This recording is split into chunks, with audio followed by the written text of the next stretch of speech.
Halo, hari ini kita mau bahas bab 12 dari How to Read a Book ya. Fokusnya ke alat bantu ekstrinsik nih. Jadi sumber kita kutipan langsung dari bab itu. Kita mau cari tahu gimana sih alat di luar buku bisa bantu kita paham isi dalam buku. Tapi tanpa bikin kita jadi malas mikir sendiri gitu. Siap ya? Siap. Dan ini penting ya, kita bedain dulu antara, membaca intrinsik, pas kita benar-benar gelut sama teksnya langsung, sama pakai bantuan ekstrinsik. Nah, bantuan ini tujuannya buat memperkaya pemahaman, bukan cuma nambah info acak atau malah gantiin analisis kita. Oke, kita mulai dari yang paling dekat sama kita deh. Pengalaman relevan. Sumber kita bilang ada dua jenis nih. Ada pengalaman umum, ya, yang kita semua punya lah dari hidup sehari-hari. Katanya ini penting banget buat mencerna fiksi atau filsafat. Jadi bisa lebih ngerasa gitu ya. Sains, mungkin kayak eksperimen di lab atau observasi spesifik, sesuatu yang nggak semua orang alami lah, jadi relevansinya tergantung jenis bukunya banget. Oke, oke. Selain dari diri sendiri, kita juga bisa pinjem dari buku lain. Ini menarik nih. Kayak buku-buku itu pada ngobrol sendiri gitu ya. Lintas waktu. Haha, iya, bisa dibilang gitu. Buku-buku hebat itu sering banget kayak lagi dalam satu diskusi besar. Jadi kalau kita baca karya-karya yang terkait, apalagi kalau diurutin gitu ya secara kronologis buat buku sejarah atau filsafat, wah itu bisa buka konteks banget.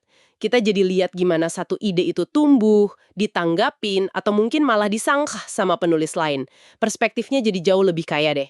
Nah, iya benar. Sekarang kita geser ke alat yang lebih spesifik ya. Gimana soal komentar dan abstrak? Ada aturan penting nih dari sumber kita. Katanya, baca bukunya dulu, baru deh lihat komentar orang lain. Kenapa gitu ya? Biar interpretasi unik kita nggak langsung keracunan gitu. Penting buat lindungi pemahaman awal kita dulu. Komentar itu memang bisa bantu banget sih buat klarifikasi bagian yang susah atau kasih sudut pandang lain. Tapi ya itu, setelah kita usaha sendiri dulu, Terus, abstrak gimana? abstrak beda lagi gunanya. Oke buat nyegarin ingatan inti buku, atau pas kita lagi baca scene topikal, bandingin banyak buku soal topik yang sama buat cek relevansinya. Tapi ya, jangan pernah jadiin pengganti baca bukunya secara utuh. Itu fatal. Oke, catat. Lanjut ke kamus. Biasanya kan kita pakai buat cek arti atau ejaan doang ya. Tapi kayaknya lebih dari itu ya. Jauh lebih dalam. Kamus itu kayak museum sejarah kata loh. Jadi perhatiin deh, nggak cuma definisinya. Lihat juga urutan maknanya mana yang lebih tua.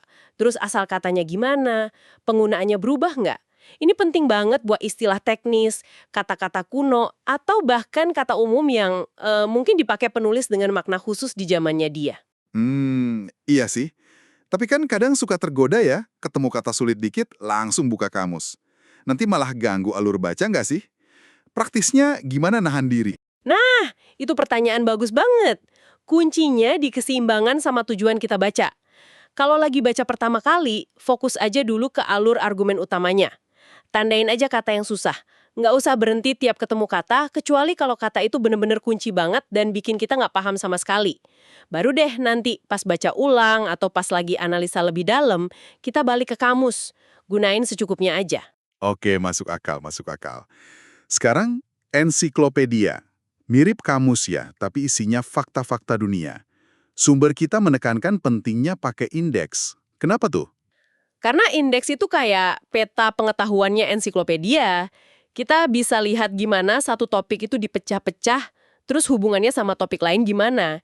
Jadi ini lebih dari sekedar nyari tanggal lahir atau nama ibu kota. Ini alat belajar juga tentang gimana sih informasi itu disusun. Dan soal isinya nih, ada poin penting soal fakta versus opini di ensiklopedia. Soalnya kan kadang suka, campur aduk ya. Penting banget nih. Idealnya ensiklopedia itu isinya fakta-fakta yang ya udah disepakati umum lah pada masanya, bukan opini penulisnya. Kecuali mungkin pas ngelaporin ada perdebatan soal fakta ya. Tapi ingat, fakta itu sifatnya konvensional, bisa berubah seiring waktu, seiring penemuan baru. Makanya kalau bisa nih, bandingin info dari ensiklopedia edisi beda atau sumber lain. Ensiklopedia bagus buat nyudahin debat fakta simple. Gunung tertinggi di mana sih? Tapi ya terbatas kalau mau paham ide yang kompleks banget. Oke, jadi setelah kita bahas semua ini, pengalaman, buku lain, komentar, abstrak, kamus, ensiklopedia, benang merahnya apa nih? Intinya sih semua alat bantu ini fungsinya sebagai pendukung ya, bukan pengganti kerja keras kita sendiri. Mereka bisa memperkaya, kasih konteks, bantu klarifikasi, tapi tetap aja yang utama itu ya kita. Baca secara analitis, bertanya, bentuk pemahaman sendiri, jadi gunakan dengan bijak pada waktu yang tepat. Jangan malah bikin malas mikir. Sip. Nah, sebagai penutup, kami mau tinggalkan satu pemikiran nih buat Anda renungkan. Coba deh ingat satu buku yang dulu rasanya susah banget. Terus bayangin kalau Anda baca lagi sekarang, tapi setelah Anda coba eksplorasi buku lain yang terkait, atau paham konteks istilah kuncinya lewat kamus dan ensiklopedia. Kira-kira bakal ada lapisan makna baru yang kebuka nggak ya? Nah, gimana alat bantu eksternal ini bisa mengubah pengalaman membaca Anda selanjutnya? Oke deh, terima kasih sudah menyimak telaah kita kali ini. Sampai jumpa!